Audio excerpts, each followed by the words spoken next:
The plane, according to eyewitnesses, had its wheels down, was trying to make an approach to the Montgomery County Air Park. Let me show you around. Of course, you have the main home with all the damage. We've been told by neighbors that 3 children live in that home, but you heard Pete Parringer, the spokesperson for Montgomery County Fire, say that they do not know who was home at the time.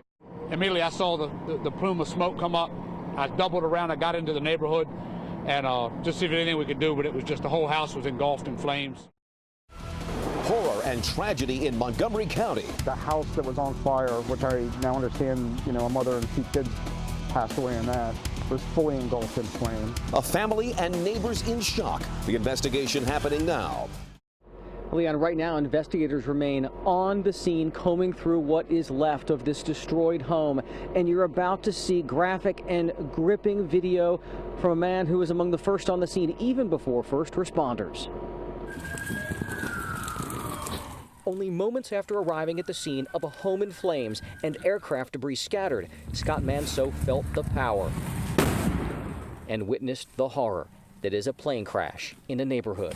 There's one strapped in a seat and one right under the plane. His voice quivering, Manso did his best to steady his cell phone. Yeah, I hopped in my car and came because I thought he was going in and saw the smoke.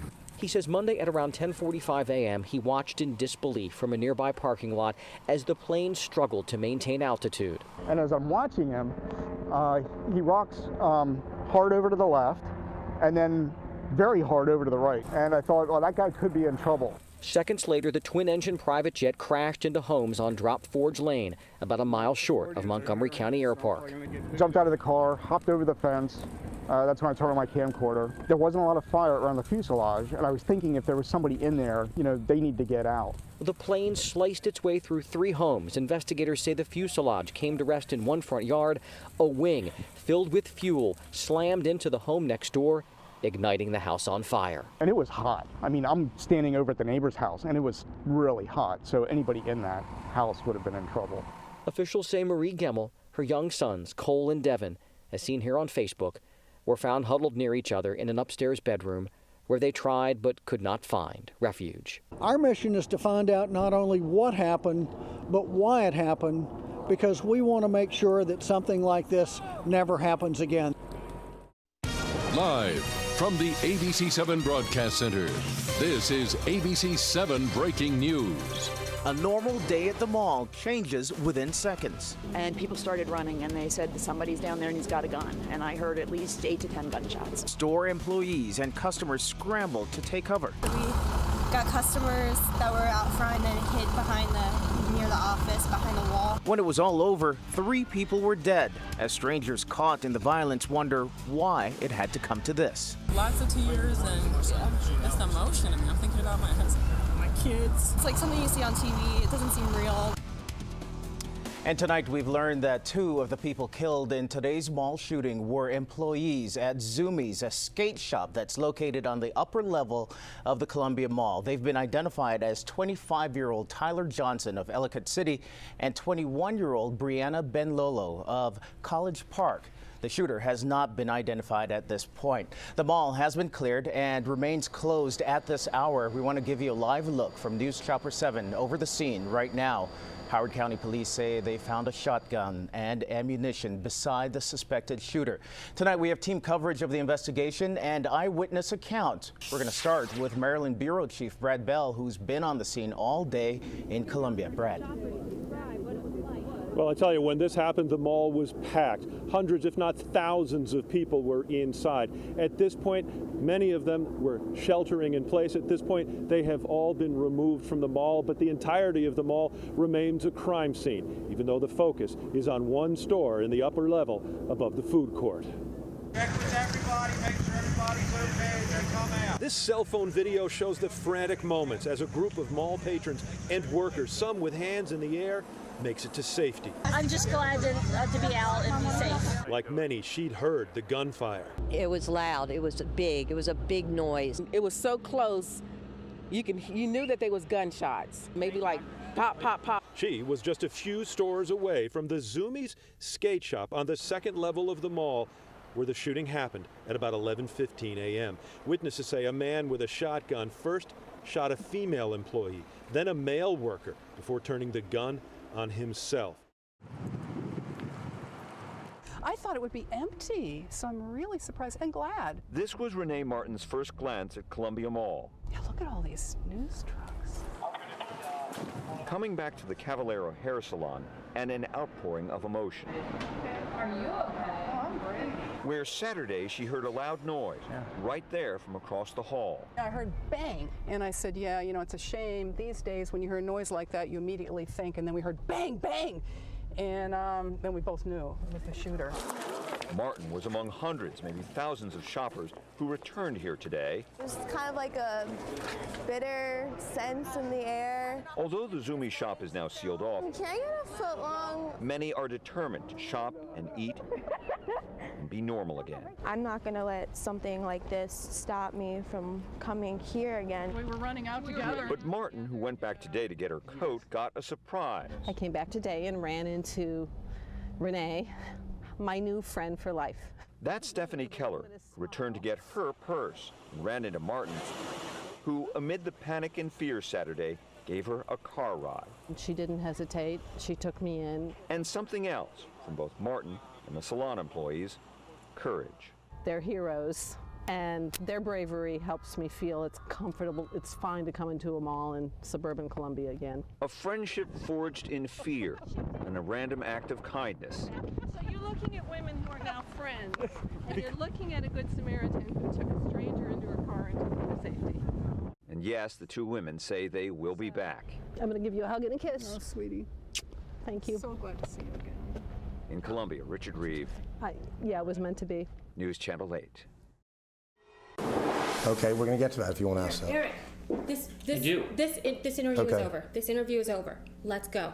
Now. Eric, I'm giving you the opportunity to set the record straight, to clear up why these things happened. Eric. Okay. We were trying to ask Eric Haas about a series of complaints to 7 on Your Side and at least 10 to the Better Business Bureau about his deck resurfacing company, Deck Daddy. The woman is his lawyer, 210 to Win, who set up our meeting and is now desperately trying to end it. We need to stop taping for a second. We need to walk. I need to talk to you. Come on. This started in April with Alan Rector's deck. Another area where it's just completely peeled up. He hired Deck Daddy to resurface it, but says the work was subpar. And Rector says Deck Daddy overcharged him. Told him to put $2,000 on the credit card, and then they had a check for the balance of the $4,365. Instead of $2,000, they put the full balance on my credit card as well as cash in the check. I didn't get anything except a 2-month runaround. Cheryl Galt, a widowed mother of 3, says the work she paid for never got done. Adding Haas repeatedly promised a refund, but it didn't come until she mentioned 7 on Your Side. I immediately started getting text messages back. Immediately. I mean, the timestamps on the text messages are immediate.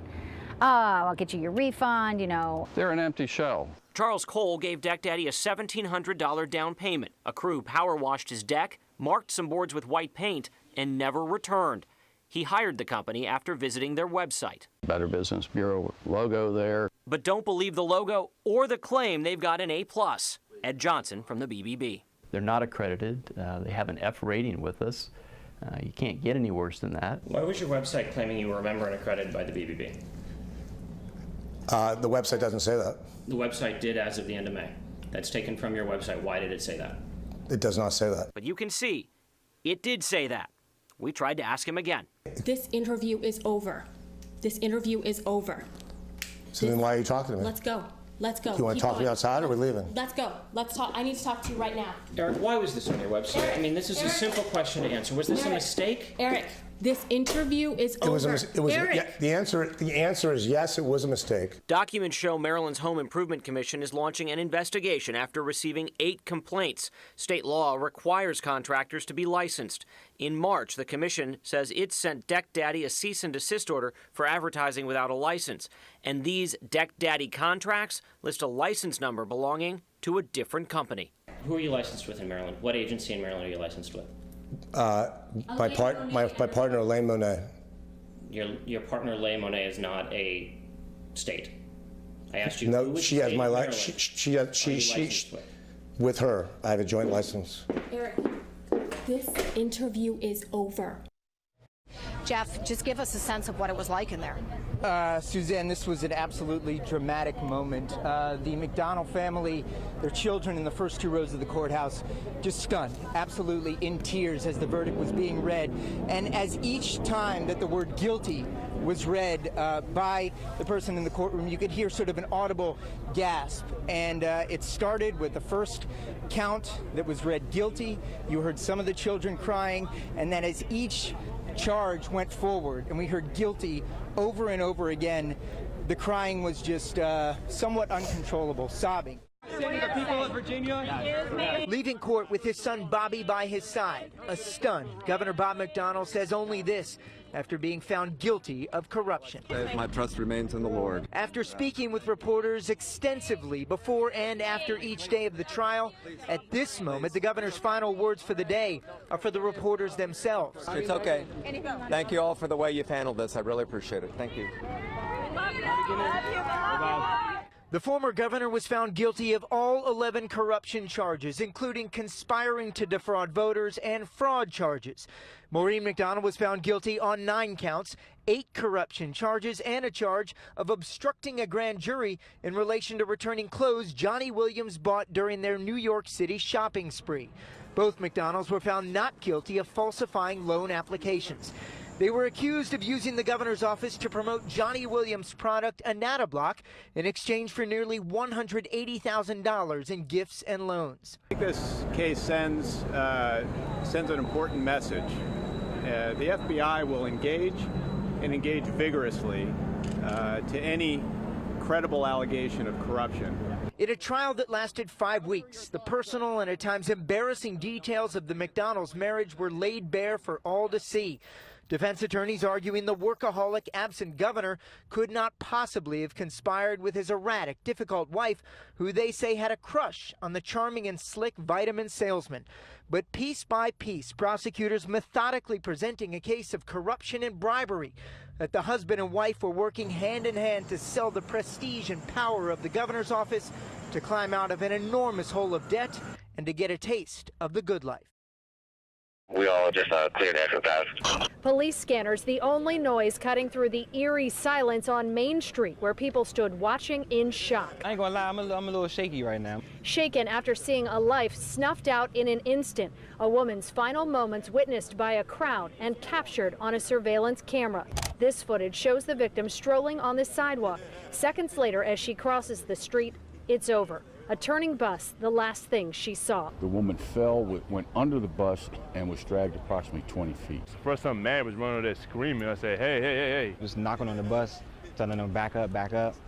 So then he finally backed up, and after I seen she was laying on the ground, lifeless. A billowing sheet covered the victim's body as it laid on the pavement for hours.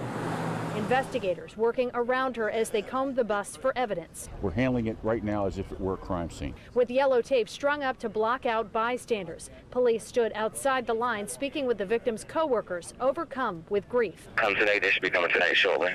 Police now piecing together whether what happened was a crime or tragic accident, as strangers stage their own moment of silence. That's what I see at home on. Who was Marion Barry? Well, he was a civil rights activist who came here from Memphis in the 60s and ended up running the place, elected mayor 4 times. After the assassination of Dr. Martin Luther King in 1968 and the massive riots in Washington, Barry emerged here as a high-profile community activist running a black self-help group called Pride Incorporated. From there, he was elected to a less than satisfying school board post. Because they're reactionary, and you have to just try to figure out how you get some power in this town. Barry was next elected to city council, and an incident in 1977 rocketed him to prominence. A radical group called the Hanafi Muslims took over the district building, D.C. City Hall, and in the chaos, they shot then at-large council member Marion Barry and news reporter Maurice Williams, who was killed. The city negotiated an end to the takeovers, and Barry survived. Well, I wish it hadn't rained on our parade, but on the other hand, that's a good luck. The following year, Barry was elected mayor of Washington, D.C. The early Barry years were marked as a time of progress for D.C. black business that saw its share of city contracts soar from single digits to more than a third. He guaranteed all D.C. youths who wanted them summer jobs. But by Barry's third term, his administration suffered from daily news stories about his rumored drug use. Then in January 1990, in a video seen round the world, Barry smoked crack cocaine in an FBI sting where they used an old girlfriend, Rashida Moore, and arrested the mayor on drug charges. The next day, a wild scene in front of U.S. District Court as the mayor of the nation's capital, his wife Effie at his side, arrived for arraignment on misdemeanor charges of possession of crack cocaine.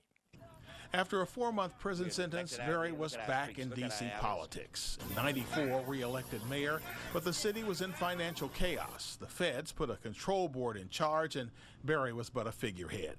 He eventually returned to the council representing Ward 8, the city's poorest, but dogged by new scandals involving drugs or women or money, he never regained his original prominence, though for many he would always be D.C.'s mayor for life.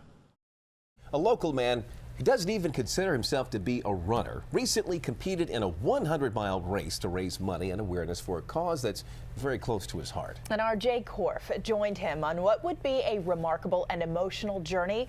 It's a story you'll see only on 7. 2, 1, go! Just before dawn last month, hundreds of runners started the Mohican 100-mile trail race in Ohio. Water's on the right, heat's on the left. How you feeling? I'm good right now, Jay. I'm good. We killed 4 miles. We got 4 miles down. We got 96 more to go. Tattoo Tom Mitchell, the Springfield, Virginia man known for his skin markings, is running this 4-loop course with training partner Adam Kathuda for 100 heart-wrenching reasons. Each mile is for a different child who is battling cancer or has died from cancer. Levi Howard, mile 50. Nico Casabria, mile 51. The race is a fundraiser for his foundation, Still Brave, which formed after his daughter Shayla died 5 years ago of cancer. With my daughter, I haven't gotten over it. I haven't pushed past it. Still Brave supplies non-medical needs like gas cards and groceries to families whose children are battling cancer. Mitchell hopes this race replicates the anger, fear, and pain that comes with cancer. At the halfway point, Mitchell starts to suffer. It hurts right now to run like this, but I mean, these kids go through worse every single day. Among those crewing for Tom and Adam, Ellen and Mark Miller. Their daughter Gabriella was the local 10-year-old who, despite fighting cancer, was an outspoken advocate for more pediatric disease research. Mitchell dedicated this race to his dear friend on the day she died last October. What Tom is doing is unbelievable and amazing, but he's doing it because our daughter's dead. For Mitchell, lap 3 would be the crack in his inked armor. I just want to quit. I want to lose. To make matters worse, Adam dropped out at mile 77. Mitchell feared he could not finish by himself, which led to this outburst. 100-mile races have you run? I haven't run any. Please stop saying you know I got it. You don't know I got it. Somehow Mitchell pushed past his exhaustion. At mile 99, he greeted Gabriella Miller during mile 100, his daughter Shayla. And with only 30 minutes to spare before reaching the race's 32-hour deadline, Tattoo Tom Mitchell crossed the finish line. As I was running after Adam dropped, I got really scared and I got really lonely. And I said, Gabriella, Shayla, I don't know how this being dead stuff works, but I need your help. Because I can't finish this race by myself. I know I can't finish it by myself. And all of a sudden, people started popping in crossing my path, and they got me across the finish line. I love you. Jay Korf, ABC 7 News. Wow. Wow. Tattoo Tom Mitchell's fundraising goal was $50,000 going in, but you know what? He raised $86,000 for Still Brave Foundation. Wow. Love that. There are just no words for what he did. Now that is reality television I think we all need to see more of. Exactly. Way to go, Tattoo Tom. We have a strong team. Game time is 7 o'clock. Work and traffic usually delay the fun, but no time is wasted. Chile has played good. They stretch, catch up, Germany and Spain. Spain went home. and practice. Relax, breathe in, out. My name is Dominic Hall. I'm from Dominican Republic. Been playing soccer since I was like 9 years old. You have everybody gathered here all in one, playing together with no discrimination. You okay? You okay? I'm sorry. No fighting, it's just the love of the game. It's love, romance, a multicultural passion. My name is Faroud Arsanjani, and I'm from Iran. Last I checked, we had representatives from 18 different countries: Israel, Mexico, US, Nigeria, Cameroon, Italy, Croatia, Germany, El Salvador, Honduras, Colombia, Argentina. That's just one team. And yes, they all live in and around Washington. Let's go! My name is Mark Hugo Lopez, and I am of Mexican origin. One of the largest Ethiopian communities in the United States is here in Washington, D.C. The nation's second largest Salvadoran community is also here. Lopez works for Pew Research. They constantly crunch numbers and look at demographic trends. And Washington has attracted immigrants from around the world, partly because of its universities, partly because of the presence of organizations like the World Bank. Germany or Brazil, one of the two. Back at the Maryland Soccerplex, be ourselves, man. Be how we know how to play. The game's second half is about to start. My name is Bill Amick. I'm from the United States. Making fun of each other, cheering each other on, getting better. Take it, take it, take it, don't let him shoot it! My name is Bryce Fomenye. I'm from Cameroon. It's like a second religion in Cameroon. Stadium lights are brighter. And the fans a bit rowdier. Not the World Cup. It's my life. But to these guys, the nicer one would have been in the goal. It surely comes close. This is my field.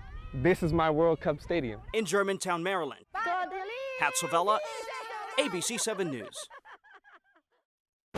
From Washington, D.C., this is a special Your Voice, Your Future Town Hall.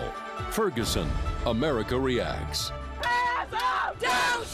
It is a rally cry born out of anger and now steeped in controversy. And I'm tired of it! Around the nation, protesters irate over the death of Michael Brown and clearing of Darren Wilson have halted most of the violence that destroyed businesses and caused chaos. He got away with murder. And have resorted to shutting down highways from D.C.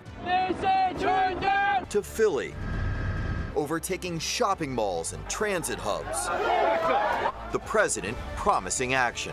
This time will be different is because the President of the United States is deeply invested. The federal government is now chipping in for body cameras, and Officer Wilson has turned in his badge. I mean, you think they would accept me?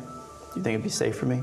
There have been rare moments of healing, but regardless of what really happened on that Missouri street, the issues require more than a quick fix. I'm much more likely to get shot or get arrested than my friend here. Race relations, some argue, have taken a significant step back. We may have lost one round, but the fight is not over. And now the real challenge, how to eliminate an us versus them mentality, or is the divide simply too great to overcome?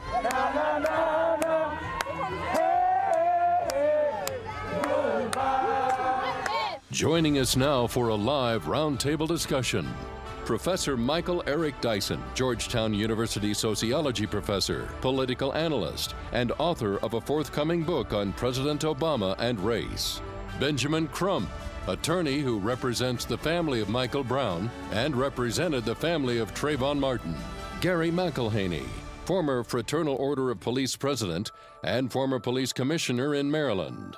Armstrong Williams, syndicated columnist and entrepreneur. And Jamie Allman, radio talk show host in St. Louis, Missouri.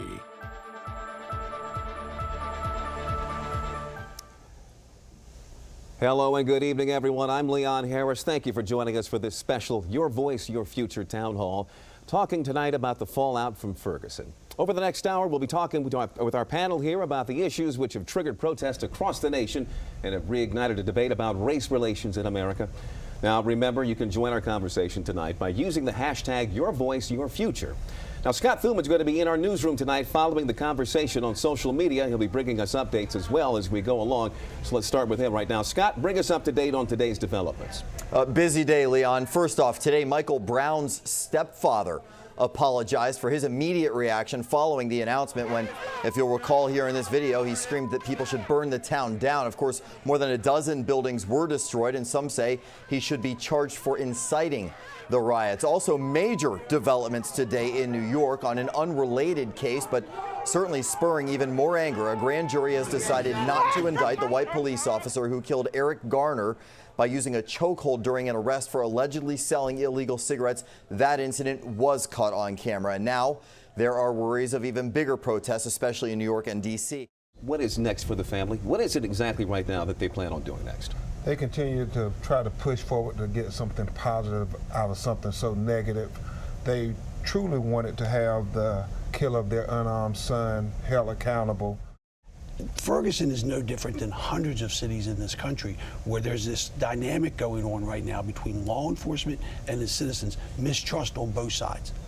Okay, both ways. It's now becoming us against them both ways, and that's dangerous. Any high school student would rather be sleeping than getting up at 7 and coming over here, but they love it. The lecture began soon after sunrise. Just out of curiosity, how many brought your calculator and a pencil? But Karen Brown's assignment had more to do with opening hearts than textbooks. Love them, care for them, and see that they get some practical stuff. Is it good? Saturday morning, West Springfield High School students paired up with dozens of underprivileged elementary school children to break bread. Right now we are eating some breakfast. And embark upon a powerful lesson in compassion. I feel for them. It's just a lot to go through when you're that young. It can be awkward for children who have next to nothing, like 6-year-old Nana, What are these? to face an all-you-can-eat breakfast buffet. That's a lot of ketchup. We asked him how many times he had a breakfast this big. Each child here bears a significant struggle, not of their making. Most live below the poverty line. Some eat only when at school, while others cope with stress their older buddy could not possibly fathom. And they don't know what it's like to go hungry or to not have the clothing that we all take advantage of, or a place to sleep. Did you like going shopping? Maura Deanna spent this day with Rebecca, a very grateful 7-year-old. That was the best meal I ever had. So what's your favorite thing to do? Soft-spoken Angel focused on eating, not chatting, with Abby and Taylor. The 6-year-old recently survived a kidney transplant. Do you want more French fries? Finishing up your breakfast, we're going to go shopping. The next stop, a much-needed trip to Target. You're going to have $115 to spend. Older students helped their younger partners shop, Where is the dresses or t-shirts? but only for necessities, like shoes That's cute. Do you like them? and clothing. I want this because it has Elsa and Anna and it's a pajama. Rebecca was set on getting attire from the movie Frozen, her inspiration. Let it go, can't hold it back anymore. This event was inspired by immeasurable sorrow. 27 years ago, 19-year-old West Springfield graduate Christy Brown died in a car crash. Her mother, Karen, then started Christy's Christmas to honor a daughter who always thought of others first. We know it helps the little kids, but the high school one, so many have said it's a life-changing event. Oh, hey! Tommy Howe and Johnny Cronin chaperoned Nana. Where to? Straight. They maneuvered through the store like long-lost friends. To see people who are, less fortunate than we are, it's really humbling, and, it makes you kind of, take a step back and see all, that you've been blessed with. Are you excited for what you got? After leaving Target, the children thought this memorable day was over. But then walked in the biggest surprise of all. Merry Christmas! They all met Santa Claus, who gave each child a stuffed animal and more needed supplies. Oh, a notebook. Yeah! So, What do you think, Nana? awesome. As the event came to a close, Nana and many others had a hard time saying goodbye. It meant the world to me. It's life-changing. I'm remembering this kid. Where you going, Nana? While the children left with armloads, This day is Oh, yeah, sure. the best day ever. Oh, man. Today was the best. the teenagers went home with something far more lasting. The lesson learned from Christie's Christmas is that the holiday season is not about getting. It's about giving. It's very special to see these kids happy for a day. Jay Korf, Merry Christmas. News Channel 8.